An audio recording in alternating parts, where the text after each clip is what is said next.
Hi hello friends, എല്ലാ കൂട്ടുകാർക്കും അടുത്ത ആഴ്ച പ്രൊമോ റിവ്യൂയിലേക്ക് സ്വാഗതം. അങ്ങനെ ആദിയുടെ ആണ്ടുബലി ചടങ്ങുകളൊക്കെ നടക്കുവാണ്. ആദിക്ക് വേണ്ടി എല്ലാവരും പ്രാർത്ഥിക്കണൊക്കെ ഉണ്ട്.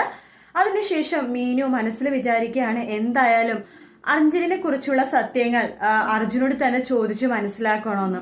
അതിനു വേണ്ടി നമ്മുടെ അഞ്ജലിയെ കുറിച്ചുള്ള കാര്യങ്ങൾ ചോദിക്കുമ്പോൾ നേരെ അർജുൻ മീനുവിനെ കൂട്ടിക്കൊണ്ട് അതായത് ആദീനെ അടക്കം ചെയ്ത അടുത്തേക്ക് പോകുവാണ്. അതിനുശേഷം ആദീനെ മുൻനിർത്തി തന്നെ നമ്മുടെ മീനുക്ക് സത്യം ചെയ്ത് കൊടുക്കുവാണ്. അഞ്ജലിനെ ഞാൻ പ്രണയിച്ചിട്ടുണ്ടായിരുന്നു, അഞ്ജലി എന്നെയും പ്രണയിച്ചു, അത് കല്യാണത്തിന് മുമ്പ്.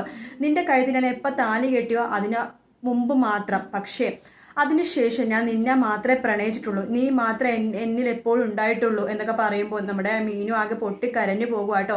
എന്തായാലും മീനു അർജുനെ ആക്സെപ്റ്റ് ചെയ്യുന്ന 100% ഷുവർ ആണ്. കാരണം പ്രണയിച്ചാൽ കുഴപ്പമൊന്നുമില്ല, കാരണം പ്രണയിക്കൂല എല്ലാവരും. പക്ഷെ കല്യാണത്തിന് ശേഷം തന്നെ മാത്രമാണ് അർജുൻ പ്രണയിക്കണമെന്ന് പറഞ്ഞ മീനു അർജുനോട് സോറി പറയാൻ പോകുന്ന കുറച്ച് ഭാഗങ്ങളാട്ടോ അടുത്ത ആഴ്ച കാണാൻ പോകുന്നത്. വീഡിയോ ഇഷ്ടപ്പെട്ടെങ്കിൽ ലൈക്ക് ചെയ്യുക, സബ്സ്ക്രൈബ് ചെയ്യുക, കമന്റ് ചെയ്യുക. മറ്റൊരു വീഡിയോ വീണ്ടും കാണാം. Take care, bye bye.